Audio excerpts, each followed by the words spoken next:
오늘 말씀 전도서 1장 2절에서 3절 말씀 함께 보겠습니다. 전도서 1장 2절에서 3절입니다. 함께 있습니다. 전도자가 이르되 헛되고 헛되며 헛되고 헛되니 모든 것이 헛되도다.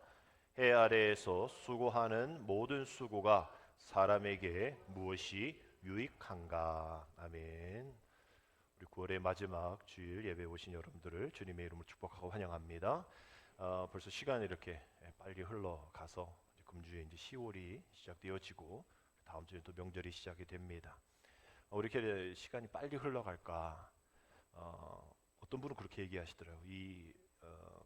역사를 바꾼 것이 18세기 말 또 19세기 초에 영국에서 일어난 산업혁명 때문에 뭐 증기기관과 또 인쇄소의 발달로 인해서 역사가 이렇게 바뀌어졌다라고 얘기하는데, 그것보다 이전에 14세기 정도에 발명된 것 때문에 우리의 시간이 이렇게 또 역사가 또 이렇게 산업이 혁명이 이루어진 것이다라고 얘기를 합니다.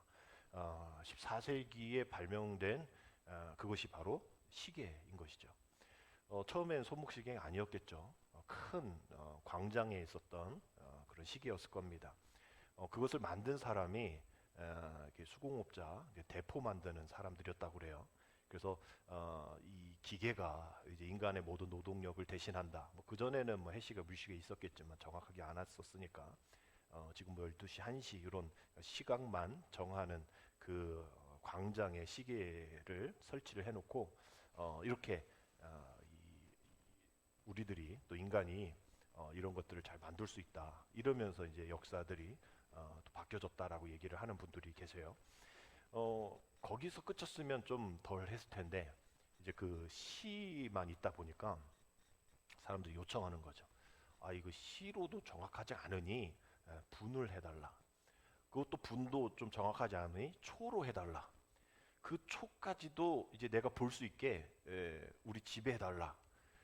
내가 나갈 테니 손목에다 해달라. 이렇게 계속 요청이 되어지는 이 시계의 역사들. 그래서 결국은 지금껏 우리의 손에 또 핸드폰에 벽에 걸려 있는 그 시계 때문에 사실상 우리가 시간이 이렇게 빨리 지나가. 벌써 11시 15분이야? 벌써 10월 달이야? 이런 것들이 계속 시간으로 흘러가고 우리는 그 시간에 의해서 어쩔 수 없이 일어나야 되고 자야 되고 가야 되고 해야 되는 그런 상황 속에 그 틀 속에 갇히게 되어서 이 시간의 흐름이 너무나 빨리, 옛날에 뭐 시계 없을 때 그냥 해 뜨면 일어나고 해 지면 자고 뭐 이랬던 그런 시대에서 우리는 그런 시간 단위로 이렇게 우리가 일정들이 짜여져 있는 우리들 속에 살고 있는 그런 모습이 우리의 삶을 좀 바쁘게 만드는 것이다라고 얘기를 하더라고요. 이렇게 분명 편리하고 또 편한 시계이지만 이 시계 또 시간에 붙들려 사는 인생, 별로 좋은 인생 아니겠죠. 힘든 인생 될 겁니다. 시간에 매여 사는 그런 인생들에 대한 이야기를 오늘 구약성경 전도서가 이야기하고 있습니다. 이 구약의 특별히 전도서는 오해받는 책 중에 하나입니다. 우리가 다른 뭐 아모스서에 대해서 얘기해 보십시오. 그럼 잘 몰라. 이게 언제쯤 잘 모르는데 전도서 얘기해 보세요. 이러면 한마디 하게 되죠. 헛되고 헛되니 모든 것이 그 헛되다라는 걸 알아요. 그래서 이거 전도서 헛되다 얘기하는 인생 헛된 얘기하고 있는 거예요라고 얘기해서 이 전도서 입장에서는 의인화하면 왜 나만 가지고 그래 이럴 수 있는 그런 책이에요. 좀 제대로 읽어보고 헛되다가 무슨 뜻인지를 좀 알고서 좀 얘기했으면 좋을 텐데 우리는 그저 욥 이게 뭐 아가서 이러면 그냥 또 야한 얘기 있는 거, 뭐 욥기 뭐 힘든 얘기 있는 거 뭐 이런 것처럼 그 전도서를 그저 헛된 허무한 그런 성경이라만으로 여긴단 말이에요. 그래서 그것이 이 염세주의라는 이 단어 때문입니다. 이 염세주의라는 게 뭐죠? 세계와 인생에는 아무 가치가 없으며 개선이나 진보는 불가능하다고 보는 그 사고 방식을 염세주의다라고 얘기를 해요. 많은 사람들이 이 염세주의로 인해서 의욕의 상실이 되기도 하고 우울증도 생기기도 하고 심지어 자살까지도 하는 거죠. 내가 살아서 뭐해? 내 인생에서는 아무 가치가 없는데 모든 것이 다 헛되지. 헛된 인생 살아서 뭐해? 뭐 이런 것으로 이 전도서를 바라보고 있단 말이에요. 근데 이 전도서는 겉은 그렇게 보일지 몰라요. 저도 뭐 등치가 있으니까 많이 먹겠구나. 많이 먹지만 아시다시피 조금 먹잖아요. 뭐 자주 많이 먹어서 그렇지만 저는 많이 못 먹어요. 근데 더 드시라고 막 2공기, 3공기 주시면 제가 부담됩니다. 겉모습으로 볼 때는 그렇게 되는 거죠. 전도서는 염세주의적인 책 같지만 이 전도서를 제대로 한번 살펴보면 너의 인생은 무엇이냐? 너의 인생은 어떻게 살고 있느냐에 대한 질문부터 시작이 됩니다. 어떻게 살 것이냐 우리에게 질문을 해주는 누구도 질문하지 않는 아주 귀한 책이 바로 이 전도서인 것이죠. 그래서 누군가 얘기합니다. 우리 잠언은 지혜서라고 얘기하잖아요. 근데 그 지혜서의 대안이 되어지는 그 지혜가 바로 이 전도서다라고 얘기를 할 정도로 이 전도서가 주는 의미는 꽤 크다라는 것을 보게 됩니다. 어쩌면 인간의 한계, 또 앞서 말씀드린 그 시간의 흐름 속에 갇혀 있는 그 인생, 거기서 어떻게 내가 또 우리가 공동체가 살아가야 할 것인가, 제대로 살아가야 할 것인가에 대한 질문을 하는 거죠. 근데 그 질문이 공교롭게도 2절의 말씀처럼 전도자가 이르되 헛되고 헛되며 헛되고 헛되니 모든 것이 헛되도다. 오늘 뭐 성경 암송 이걸로 해도 될 것 같아요. 헛되다만 5번 얘기하면 되는 것 같아요. 아니 이것부터 시작돼서 사실상 전도서는 1장 1절에서 3절 말씀만 얘기해도 전도서를 다 얘기할 수 있거든요. 근데 시작이 헛되다가 5번이나 들어있는 그 당시 히브리 문학의 이 최상급을 표현하는 이 기법이거든요. 아니 어떻게 한 문장에 5번이나 똑같은 단어를 넣을 수가 있겠냐는 거. 우리는 그렇게 쓰지 않잖아요. 거룩, 거룩, 거룩 이 3번도 되게 많거든요. 되게 중요한 의미가 담겨져 있는 것도 3번인데 이건 5번이나 좋은 얘기도 아닌 거룩도 아닌 또 의로움도 아닌 헛되다만 5번이나 내리 얘기하고 있는 이 2절의 말씀. 이것으로 인해서 문을 열자마자 이 얘기하니까 문 닫아버리는 거예요. 염세주의다. 더 읽을 필요 없다. 그래서 원문에서는 이렇게 되어 있습니다. 헛됨들의 헛됨, 전도자가 말한다. 헛됨들의 헛됨, 그 모든 것의 헛됨. 글 마디마디마다 또 시작마다 끝마다 계속 이 헛됨에 대한 최상급, 헛됨의 헛됨, 헛됨들의 헛됨, 베스트 오브 베스트, 최상급에 대한 그 헛됨을 얘기하고 있는 거예요. 그래서 이 2절에 나오는 이 헛되다라는 단어를 어떻게 해석하고 어떻게 알고 있느냐에 따라서 전도서의 문을 열었을 때 갈 길이 달라지는 거예요. 염세주의적으로 갈 것인가 아니면 오늘 말씀대로 갈 것인가가 달라집니다.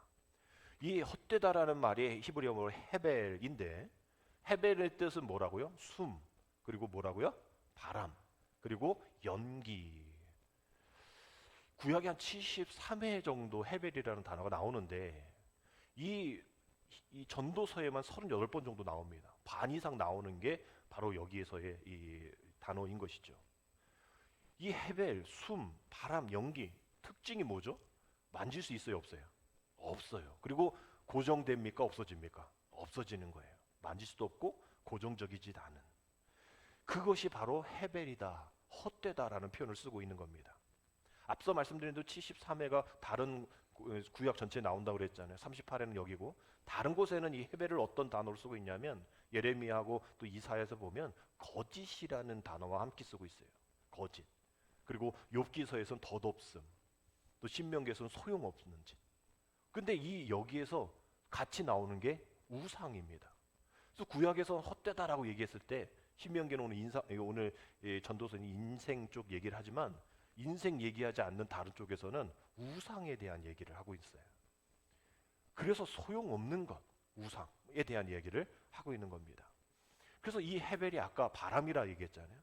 이 원문에서는 바람 잡는 것이라고 표현하고 있고요. 또 바람을 먹는다라는 표현도 호세아서 12장에 나와 있거든요. 그래서 이 바람, 이 헤벨이라는 것은 바람을 먹고 또 바람으로 사는 것이다 라고 표현을 할 수 있는 거예요. 바람을 먹고 산다.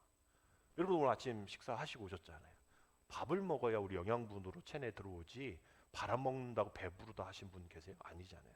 바람은 먹을 수가 없죠. 먹는다 할지라도 배부르지 않습니다. 그런데도 바람을 먹으려고 하는 삶, 바람으로 사는 삶, 바람 위에 앉을 수가 있어요? 뭐 바람을 가두들 수가 있어요. 아무것도 할 수 없는데도 바람을 먹고 사는 그런 삶과 같은 것, 그런 헛된 삶, 무의미한 삶, 가치 없는 삶, 덧없는 삶을 모든 것이 다 헛되다라는 그 단어 안에 들어있다라는 거예요.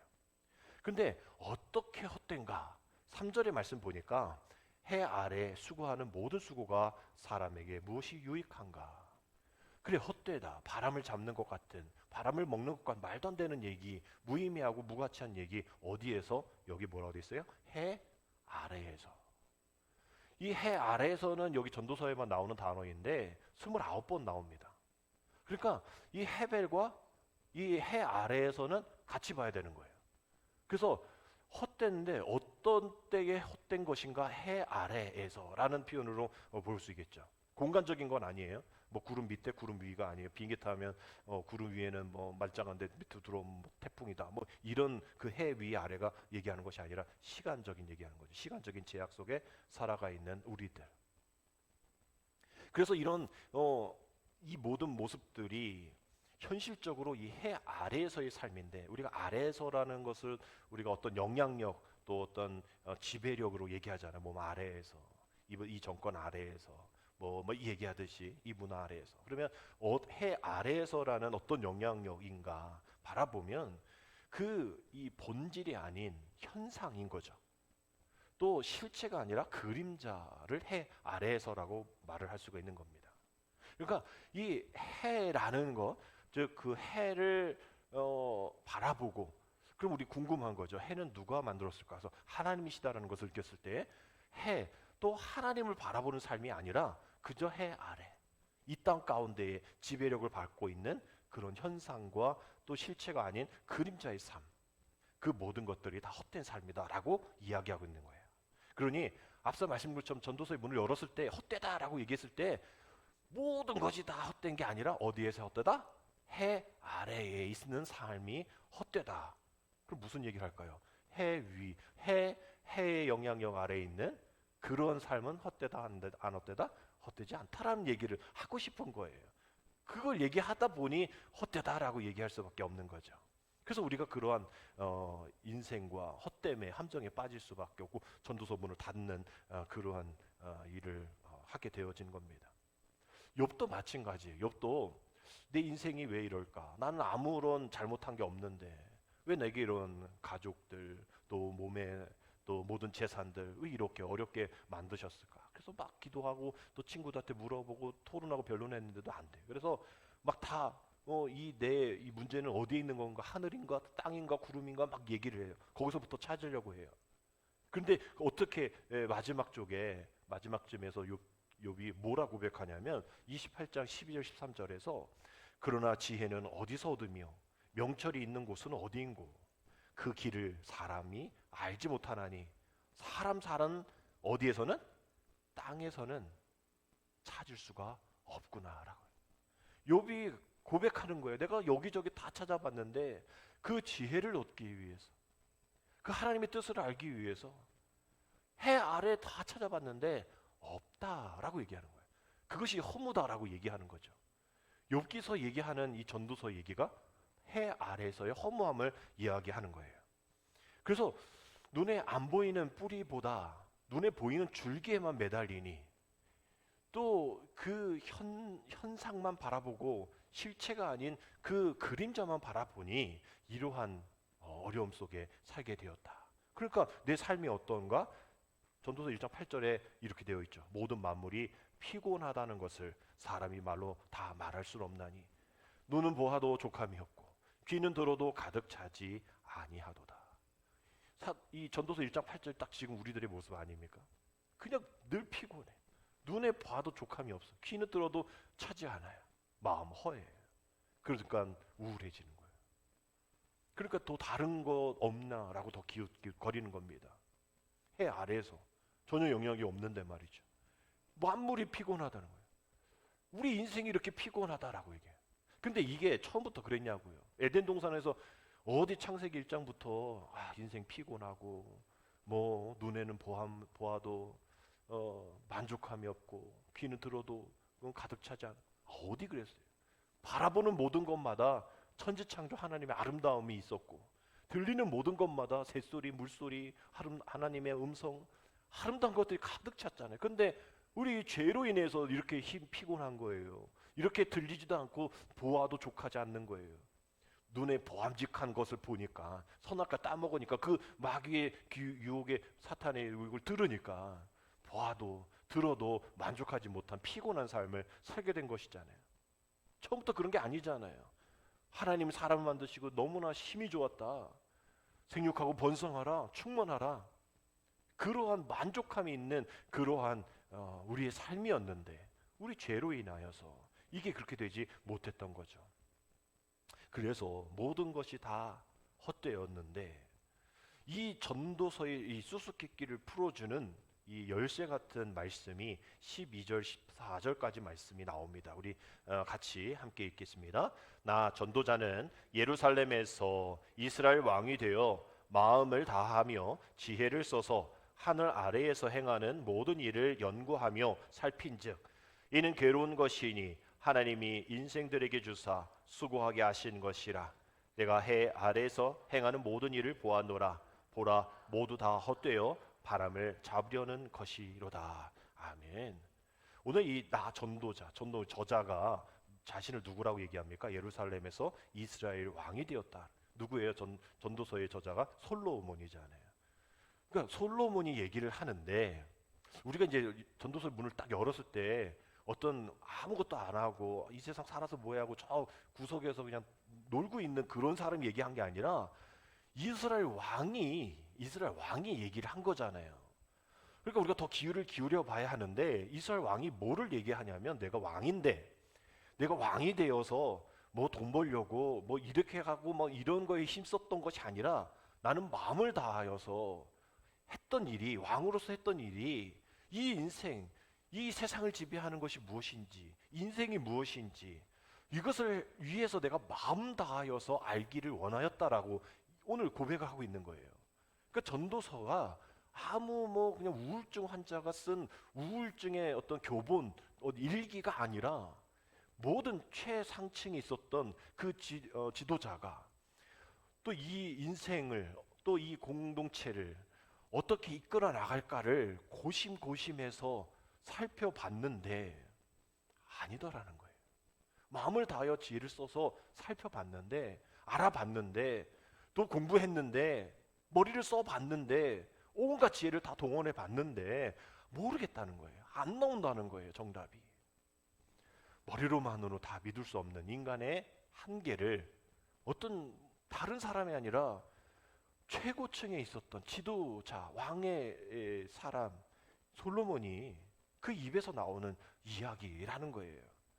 그래서 이 여기서 벌어지는 모습들, 우리 13절 다시 가운데 있는 말씀 다시 한번 보면, 그저 그냥 아무렇게나 뭐 이 신하들 시켜서 한 게 아니라, 자신의 마음을 다하여 지혜를 써서 하늘 아래 생하는 모든 일을 연구하며 살편즉 이는 괴로운 것이니 하나님이 인생들에게 주사 수고하게 하신 것이라. 하늘 아래에서 되어져 가는 온갖 일들을 다 살펴봐서 이 모든 것들이 다 수고한 일이다 라고 얘기를 하는 거예요. 우리는 반대잖아요.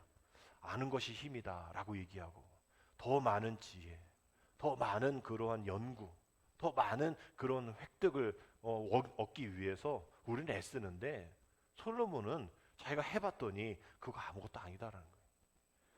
너희들보다 훨씬 더 많이 연구해봤더니, 살펴봤더니 이해할 줄 알았는데 이해되지 않아. 이게 바로 우리의 한계야 라고 지적하고 있는 겁니다. 결국은 전도자가 이 일들이 왜 이렇게 되었을까? 결국은 앞서 얘기한 해 아래서 사는 삶이었기 때문에, 해 아래 영향력을 받고 있는 사람이었기 때문에, 하나님을 바라보지 못한 삶이었기 때문에 내가 이렇게 헛된 삶을 살았구나, 결국은 헛된 것으로 결론이 나는구나 이야기하는 것이죠. 다시 3절의 말씀을 함께 읽어보겠습니다. 해 아래에서 수고하는 모든 수고가 사람에게 무엇이 유익한가? 얼마나 많은 한 주 동안 우리가 많은 수고를 했습니까? 많은 어려움과 염려 속에서 극복하고 이겨내셨잖아요. 근데 그 해 아래에서 우리가 살아가는 수고는, 그 모든 수고는 우리에게 유익하지 않다라고 이야기하고 있어요. 이것을 세 번역으로 보면 이렇게 표현하고 있습니다. 사람이 세상에서 아무리 소용한들 무슨 보람이 있는가? 누구에게는 이익이고 또 지식이고 명예이겠지만 누구에게는 유익이고 누구에게는 보람인가를 이야기하는 거예요. 이렇게 달라지는 겁니다. 어떤 이들에게는 세상에서 돈을 벌기 위한 이득으로 살아가지만 삶을 살면서 그래도 이렇게는 살아야지라는 보람, 유익 있다는 거예요. 똑같은 삶을 살고 똑같은 시간 안에 살고 있는데 말입니다. 성경 안에서도 또 전도서 안에서도 분명 달라지는 보여짐이 있어요. 전도서를 또 다 읽어보면 해가 뜨는 것, 해가 지는 것 덧없어. 매일 같은 일상 쳇바퀴 도는 것, 걔네들은 똑같은데 걔네들은 그냥 똑같은 어제 태양 똑같은 태양인데 오늘 난 늙어가고 나는 오늘도 더 외롭고 괴롭고 나는 계속 이렇게 안 좋아지고 있는데 쟤네들은 그냥 똑같이 해가 뜨고 해가 지고 해가 어저께 요만했다가 오늘 이만하지도 않고 똑같은 모양으로 똑같이 그 시간에 지고 피는데 나는 뭐야? 라면서 이렇게 되어지는데 시편 19편 5절에 보면 이렇게 표현하고 있습니다. 함께 있습니다. 해는 그의 신방에서 나오는 신랑 같고 그의 길을 달리기 기뻐하는 장사 같다라고 말하고 있어요. 그 똑같은 해를 바라보는데 이게 지금 해를 마치 이 신혼방에서 나오는 신랑의 모습 같다. 방긋한 모습. 신혼부부니까 얼마나 재밌겠어요. 그러니까 아마 신부가 편의점 가서 뭐 좀 사와. 이랬을 때 막 짜증내지 않고 알았어 내가 갔다 올게. 막 이러면서 막 입이 찢어지는 그런 모습으로 나오는 그것이 바로 해다라고 시편 19편에서는 얘기하는데 전도서에서는 해가 떠서 뭐한들 해가 져서 뭐한들 이렇게 바라보고 있는 거예요. 같은 해를 바라보는데 또 바람에 대한 것도 아까 말한 것처럼 바람 부는 것에 대해서 얘네들은 잡히지도 않아 정처 없이 떠돌아다녀 내 인생하고 똑같네 막 이렇게 표현하는데 시편 104편 2절에서 5절은 바람에 대해서 다른 물에 대해서 이렇게 표현하고 있습니다. 이 말씀도 함께 있습니다. 주께서 옷을 입음같이 빛을 입으시며 하늘을 휘장같이 치시며 물에 자기 누각의 들보를 얹으시며 구름으로 자기 수레를 삼으시고 바람 날개로 다니시며 바람을 자기 사신으로 삼으시고 불꽃으로 자기 사역자를 삼으시며 땅에 기초를 놓으사 영원히 흔들리지 아니하게 하셨나이다. 아멘. 바람을 자기 사신으로 삼으셨다. 바람을 자기의 심부름꾼으로 옆에 두고 함께하는 동역자로 삼으셨다라고 표현하고 있는데 누구는 아무 덧없는 그저 시차가는 잡히지 않는 아무런 나랑 상관없는 그런 해벨로 보지만 바람을 자기 사신으로 삼으시는 그 주님의 동역자로 이 바람을 보고 있다라는 거예요. 왜 그럴까? 해 아래 모든 시선으로는 그러한 바람으로 보고 해를 보지만 해를 바라보고 해를 만드신 하나님을 바라보는 시선은 뭐 이렇게 사신 또 함께하는 동역자로 또 정말 신방에서 나오는 그 신랑의 모습으로 보여진다는 거예요. 우리도 동일합니다. 동일한 시각 또 동일한 공동체, 동일한 남편, 아내, 자녀 모든 것들 어떤 것으로 바라보냐에 따라서 달라진다라는 거예요. 결국 이 전도서의 말씀 가운데에 남겨진 과제는 무엇일까? 이 전도자의 탄성을 들으면서 우리의 마음속에 또 우리의 삶 속에 어떤 것을 바라보고 어떤 것을 실천하며 나아가야 하는가? 오늘 본문에 나오는 사람은 정말 지성적인 인물입니다. 머리를 쓰는 사람이에요. 이해하기를 원하는 사람입니다. 지금 우리들의 모습이잖아요. 우리도 머리를 써야 하고 또 이 모든 것을 이해를 해야 되고 알기를 원하는 우리 인생. 그러나 17절의 말씀 한번 보십시오. 내가 다시 지혜를 알고자 하며 미친 것들과 미련한 것들을 알고자 하여 마음을 썼으나 이것도 바람을 잡으려는 것인 줄을 깨달았다. 지금 뭐 그저 머리 쓰고 이해하는 정도가 아니라 이 솔로몬은 말이죠. 미련한 것, 미친 것들까지도 알려고 했었던 사람이에요. 우리 그거는 알려고 안 하잖아요. 거기까지도 그래 거기에도 뭔가 있을 것 같아. 그러나 이 미친 것들과 미련한 것들을 알고자 하는 마음 썼지만 바람을 잡으려는 것인 줄을 바람을 잡으려는 것을 깨달았다라는 거예요. 우리의 모습 속에서도 이해되지 않고 원망과 좌절과 또 원수 같은 사람들, 어떻게 하면 한번 어떻게 해버릴까, 뒤집어 엎을까, 이런 생각을 가진, 그런 미친 것과 미련한 것들까지도 생각하는데 다 소용없다는 거예요. 누군가 얘기해요. 독수리를 늘 괴롭히는 새가 하나 있는데 그게 이제 까마귀라고 그래요. 까마귀는 독수리 등 타가지고 왜 쫀대요. 근데 이게 다 살펴보면 이 독수리가 엄청나잖아요. 근데 가만히 있는데요. 귀찮고 힘들 수 있는데도 불구하고. 근데 이게 봤더니 해결 방법이 독특하다는 거예요. 독수리는 그저 애들이 뒤에서 이렇게 쪼으면 그냥 있다가 어디로 가냐면 하늘로 올라간대요. 고도를 높이 올라갈 수 있는 새니까. 위로 올라가면 까마귀가 그냥 버티다가 이제 호흡도 못하고 너무 지 레벨이 아니잖아요. 그러다 보니까 거기서 이제 떨어져서 이제 죽는다는 거예요. 뭐 이래라 저래라 할 필요가 없는 거예요. 그저 고도를 향해. 우리 기도는 고도를 결정한다 말씀드렸잖아요. 우리 믿음의 사람들은 미친 것, 미련한 것들 알려고 애쓸 필요도 없고 그거 대항해야 할 필요도 없는 거예요. 그저 하늘을 바라보고 하늘 위에 하나님의 영향력 아래 있으면 다 되는 거예요. 근데 우리가 그거를 뭐 알고, 아니 솔로몬이 해봤다잖아요. 우리가 아닌, 우리 같은 사람이 아닌 솔로몬이 해봤다는데 왜 우리가 그 임상실험을 다 끝난 걸 왜 우리가 하냔 말이에요. 그래서 15절이 이 유대인들의 속담입니다. 우리 뭐 바론말이 철밀 간다 뭐 이런 속담처럼 유대인들의 속담이 15절에 나와요. 구부러진 것도 곧게 할 수 없고 모자란 것도 셀 수 없도다. 우리가 이렇게 지혜 있고 뭐 있다고 해서 미친 거 미련한 거 다 안다고 해서 구부러진 것 곧게 할 수 있어? 모자란 거 셀 수 있어? 없는 걸 어떻게 세? 없잖아. 할 수 없잖아. 그저 흘러보내. 이 속담인 거죠. 그래서 우리가 아무리 배우고 익히고 또 뭐 높아지려고 하고 뭐 그게 나쁘다는 거 아니에요. 그러나 그게 진정한 행복으로 가능한 거예요. 우리는 그것을 향해서 정말 부러워하기도 하고 또 뭐 동경의 대상이기도 하지만 그 사람한테 또 물어보면 그 사람들은 또 다른 또 동경 또 다른 행복을 원하는, 우리가 그게 그 사람이면 행복할 거다, 그 사람 주변의 환경이면 행복할 것 같지만 그 사람은 자기 불행하다 얘기해요. 그러면서 다른 행복을 원하고 많은 것 가진 그 사람도 또 다른 걸 원해서 그 다른 것들이 마약이 되고 유흥이 되어지고 살인이 되어지는, 자살이 되어지는 그런 모습. 분명히 알고 배우고 익히고 쌓고 출세하고 높아지는 것, 그게 나쁘다가 아니라 그것으로 행복을 얻을 수 있다라는 그 지식, 그것이 문제다라고 얘기를 하는 것이죠. 전도서 1장 18절에 그것을 가르치고 있는 겁니다. 우리 함께 있습니다.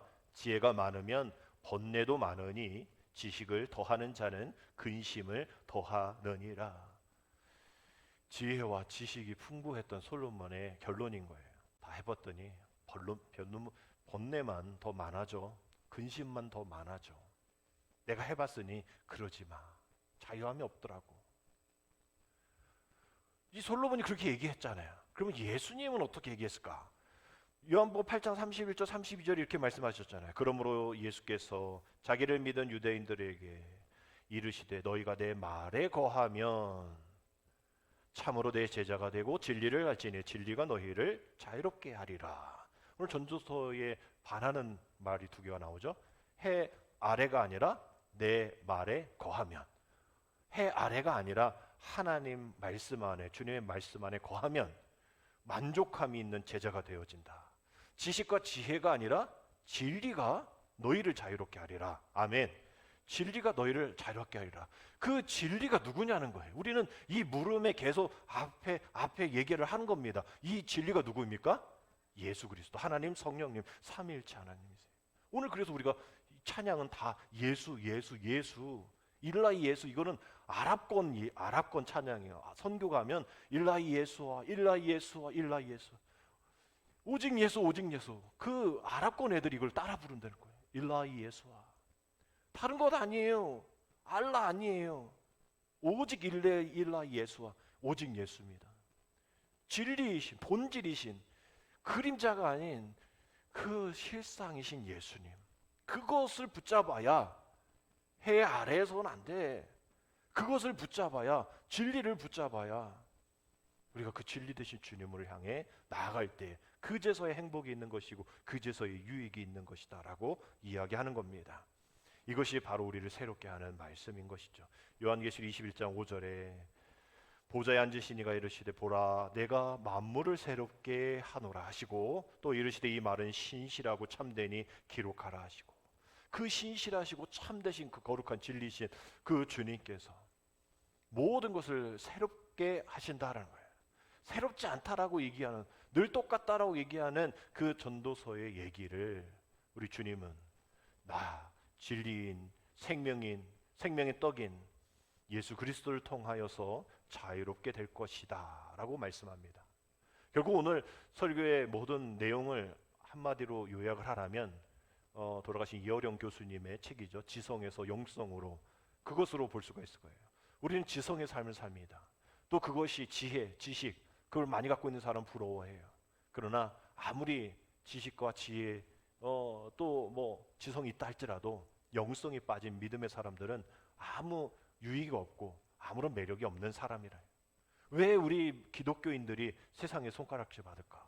지성은 있어요. 지혜는 있어요. 지식은 많아요. 근데 뭐가 없어요? 영성이 없는 거예요.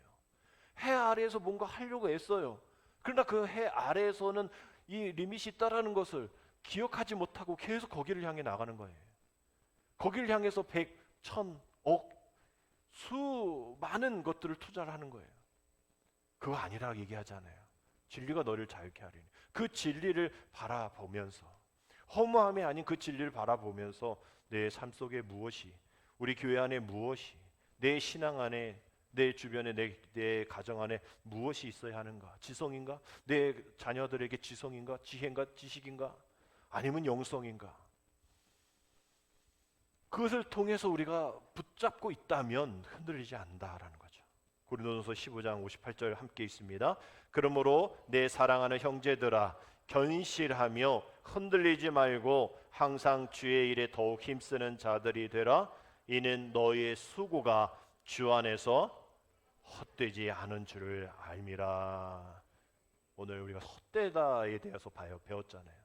그럼 헛되지 않은 것에 대해서 배워야겠죠. 오늘 이 말씀입니다. 흔들리지 말라는 거예요. 항상 주의 일을 힘쓰라는 겁니다. 그래야 우리 수고가 주 안에서, 해 아래서가 아니라 어디 안에서? 주 안에서 헛되지 않는다라는 것을 우리가 알아야 하는 것. 이 지식이 필요한 거예요. 이 지혜, 이 지성이 필요한 거예요. 이 영성을 아는 지혜, 영성을 아는 지혜.